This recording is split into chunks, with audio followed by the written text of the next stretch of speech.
Halo, Assalamualaikum warahmatullahi wabarakatuh. Selamat pagi anak-anakku kelas 5. Jumpa lagi dengan Pak Yogi di sini. Kali ini kita akan belajar lebih lanjut mengenai sistem pernapasan manusia dan hewan.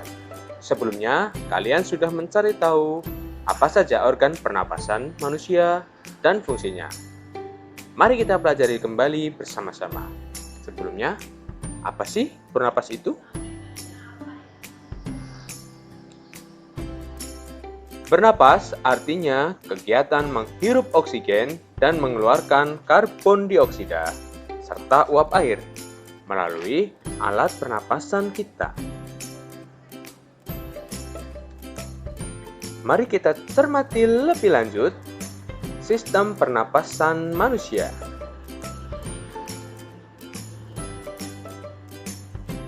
Kalian tahu tidak? Alat pernapasan manusia terdiri dari hidung, pangkal tenggorok atau laring, batang tenggorok atau trakea, cabang batang tenggorok atau bronkus, dan paru-paru. Melalui lubang hidung, udara dapat masuk dan keluar dari tubuh kita. Tapi selain hidung, udara dapat masuk melalui mulut. Namun, jika kita bernapas melalui hidung, akan lebih baik loh. Karena terdapat lendir-lendir dan bulu halus yang berfungsi menyaring udara masuk. Selain itu, selaput udara juga berfungsi sebagai pengatur suhu udara yang akan masuk ke paru-paru. Serta mengatur kelembapan udara agar sesuai dengan kelembapan tubuh.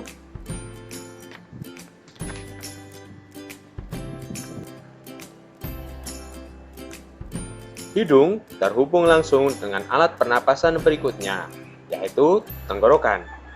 Pada tenggorokan terdapat laring atau pangkal tenggorokan dan batang tenggorok atau trakea. Pada bagian dalam trakea terdapat rambut-rambut halus yang selalu bergetar dan selaput lendir yang menghalangi benda-benda asing yang akan masuk ke paru-paru.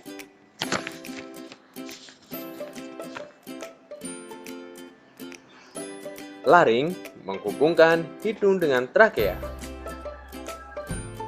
Pada ujung trakea terdapat bronkus, yaitu percabangan batang tenggorok yang menghubungkan trakea dengan paru-paru kiri dan kanan. Setelah dari bronkus, kemana lagi arah udara di dalam tubuh? Setelah dari bronkus, udara menuju bronkiolus dan berujung pada alveolus atau gelembung-gelembung udara pada paru-paru.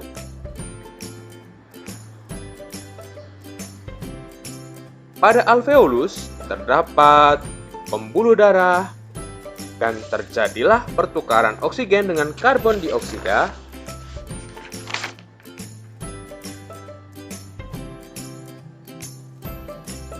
Sistem pernapasan kita terdiri dari dua, yaitu sistem pernapasan dada dan sistem pernapasan perut.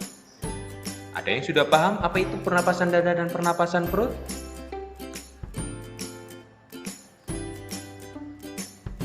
Pernapasan dada terjadi karena gerakan tulang rusuk oleh otot di antara tulang rusuk. Pengambilan udara terjadi saat otot antar rusuk berkontraksi, sehingga tulang rusuk terangkat, menyebabkan rongga dada dan paru-paru membesar. Sedangkan saat pengeluaran, otot antar rusuk berelaksasi. Saat itu, tulang rusuk kembali ke posisi semula. Rongga dada dan paru-paru mengecil. Lalu, bagaimana dengan pernapasan perut? Pernapasan perut terjadi karena pergerakan otot diafragma, yaitu sekat yang membatasi antar rongga dada dan rongga perut. Saat pengambilan udara, otot diafragma berkontraksi sehingga rongga dada dan paru-paru membesar. Udara masuk ke dalam paru-paru. Sedangkan saat pengeluaran, otot diafragma sedang berelaksasi, sehingga rongga dada dan paru-paru mengecil. Udara keluar dari paru-paru. Untuk lebih memahami cara kerja paru-paru, mari kita membuat model paru-paru. Alat dan bahan yang harus kalian siapkan adalah sebagai berikut.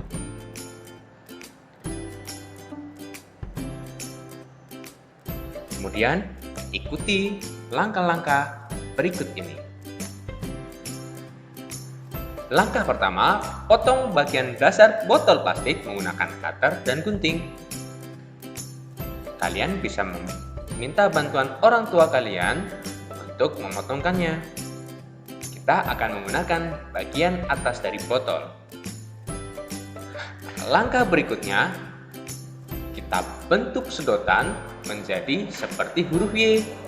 Untuk merekatkan, kalian bisa menggunakan lem ataupun isolasi. Usahakan jangan sampai ada lubang di saat menyambung sedotan ini.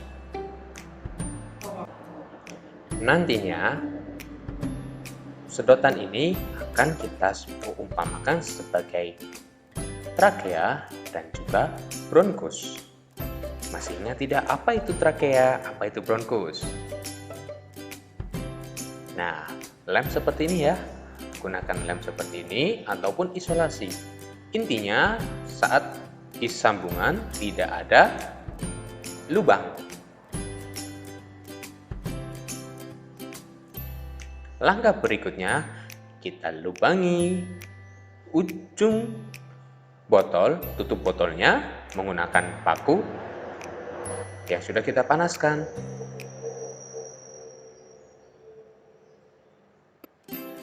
Atau kalian bisa meminta bantuan orang tua kalian bagaimana cara yang lebih mudah untuk membuat lubang di tutup botol ini.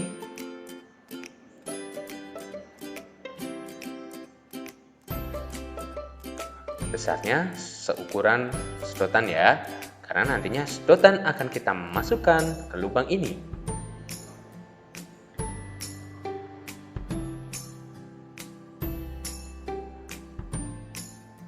Langkah berikutnya, kita pasang dua balon yang kecil dan sambungkan ke masing-masing ujung dari sedotan. Balon ini kita umpamakan sebagai paru-paru kita. Seperti ini jadinya.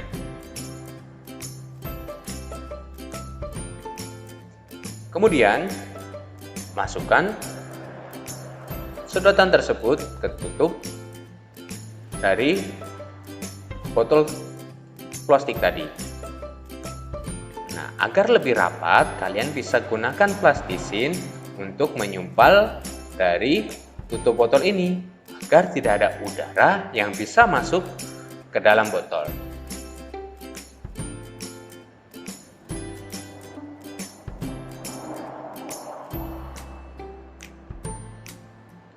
Nah, jepit ini bisa kita ganti dengan plastisin ya. Gunanya agar tidak ada udara yang masuk. Balon yang besar kita letakkan di bawah botol yang berlubang tadi.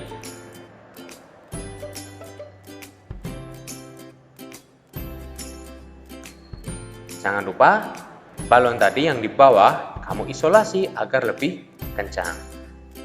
Nah, cara menggunakannya adalah seperti ini.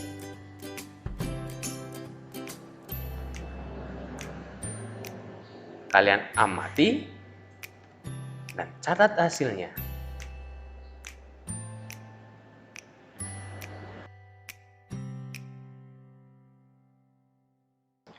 Berikutnya, kita akan pelajari organ pernapasan hewan. Silahkan cermati video berikut ini.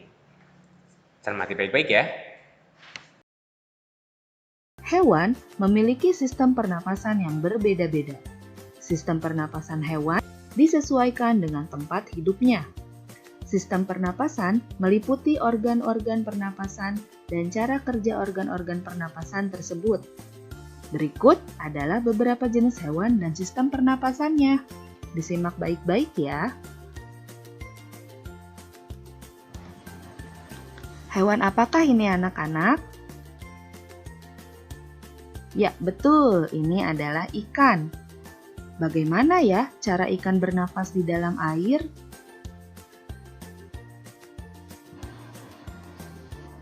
Ikan bernapas menggunakan insang. Insang terletak di sisi kanan dan kiri kepala ikan. Bentuknya seperti lembaran-lembaran tipis, berwarna merah karena mengandung pembuluh darah. Insang berjumlah 4 pasang.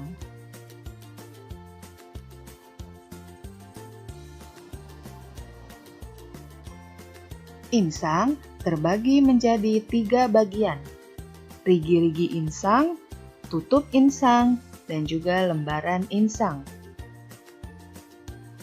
Rigi-rigi insang sebagai alat penyaring agar kotoran tidak masuk ke dalam lembaran insang. Lembaran insang untuk menyerap oksigen dari dalam air. Dan tutup insang sebagai tempat melekatnya lembaran insang.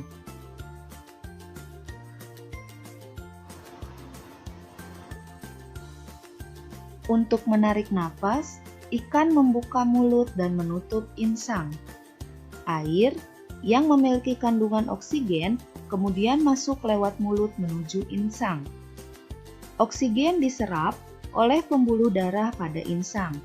Kemudian, katup insang terbuka, mengeluarkan karbon dioksida dan air. Dan mulut ikan tertutup. Begitulah proses pernapasan pada ikan.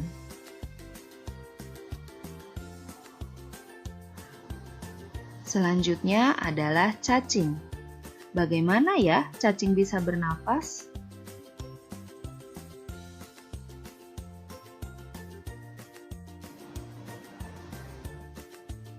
Teman-teman, ini adalah bagian-bagian cacing. Cacing terdiri dari kepala, faring, urat saraf pengantar sinyal saraf, dan tubuhnya terdiri dari ruas-ruas cincin. Selain itu, cacing pula memiliki otot, usus, dan tali saraf. Cacing bernapas melalui permukaan kulitnya. Cacing memiliki kulit yang tipis dan menghasilkan lendir. Pada permukaan kulit cacing terdapat banyak pembuluh darah. Cacing dapat menyerap oksigen dan mengeluarkan karbon dioksida secara langsung melalui permukaan kulit. Selanjutnya adalah hewan burung. Burung bernapas dengan paru-paru dan juga dibantu oleh pundi-pundi atau kantong udara.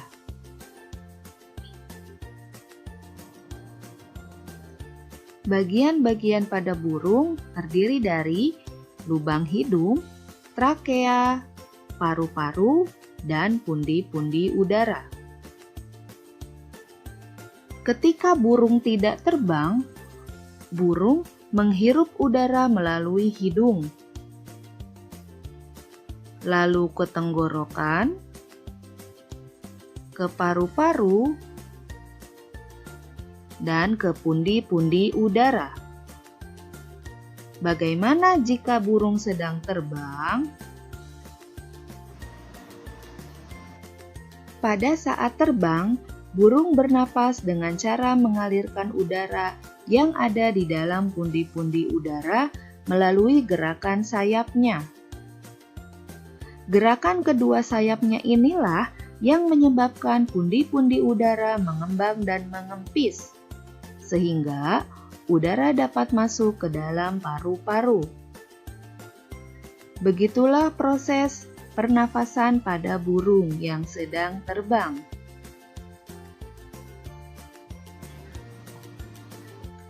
Amfibi merupakan hewan yang memiliki dua tahap hidup, di air kemudian di darat. Saat di air atau dalam fase berudu atau kecebong, amfibi bernapas menggunakan insang. Saat di darat, amfibi bernapas dengan paru-paru dan kulit. Jika kecebong sudah bermetamorfosis menjadi katak dewasa, maka dia akan bernafas dengan menggunakan paru-paru dan kulit. Katak memiliki kulit yang selalu lembab dan basah untuk membantu pertukaran oksigen karbon dioksida. Selanjutnya adalah serangga. Serangga bernapas menggunakan trakea.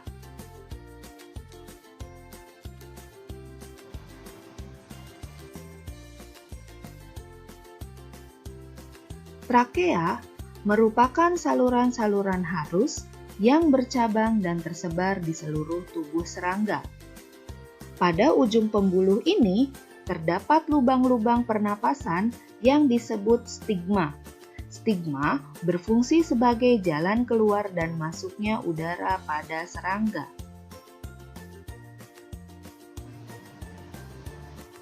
Lalu, bagaimana proses pernapasan pada serangga?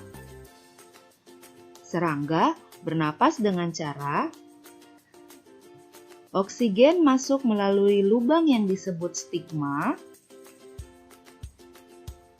lalu diedarkan melalui trakea ke seluruh tubuh.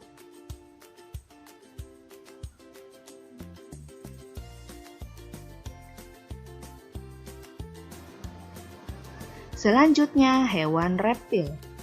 Hewan jenis reptil atau hewan melata seperti misalnya kura-kura, kadal, komodo, biawak, dan buaya bernapas menggunakan paru-paru. Oksigen masuk melalui hidung ke tenggorokan lalu ke paru-paru. Karbon dioksida pun dibuang melalui jalur yang sama. Keunikan dari hewan jenis reptil adalah memiliki katup pada saluran pernapasannya. Pada saat berada di dalam air, hewan jenis reptil dapat menutup katup saluran pernapasan yang terdapat pada hidung, batang tenggorokan, sehingga air tidak masuk ke dalam paru-paru. Ada pula reptil yang dapat menyelam, seperti kura-kura, penyu, dan buaya. Selanjutnya, sistem pernapasan pada hewan jenis mamalia. Hewan jenis mamalia adalah hewan menyusui anak-anaknya. Hewan jenis mamalia ada yang hidup di darat dan ada pula yang hidup di air. Hewan mamalia yang hidup di air contohnya ikan paus dan ikan lumba-lumba. Sedangkan hewan mamalia yang hidup di darat contohnya kerbau, kucing, kambing, sapi, dan gajah. Hewan jenis mamalia, baik yang di darat maupun yang hidup di air, bernapas menggunakan paru-paru.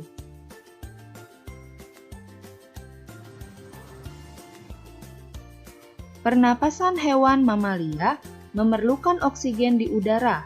Oleh karena itulah, ikan paus dan lumba-lumba sering naik ke permukaan air untuk menghirup oksigen di udara. Proses pernapasan pada hewan mamalia adalah oksigen masuk melalui lubang hidung, lalu ke tenggorokan, lalu ke paru-paru. Karbon dioksida dikeluarkan melalui jalur yang sama. Demikian anak-anak kelas 5, pembelajaran IPA untuk hari ini. Terima kasih dan tetap semangat. Wassalamualaikum warahmatullahi wabarakatuh.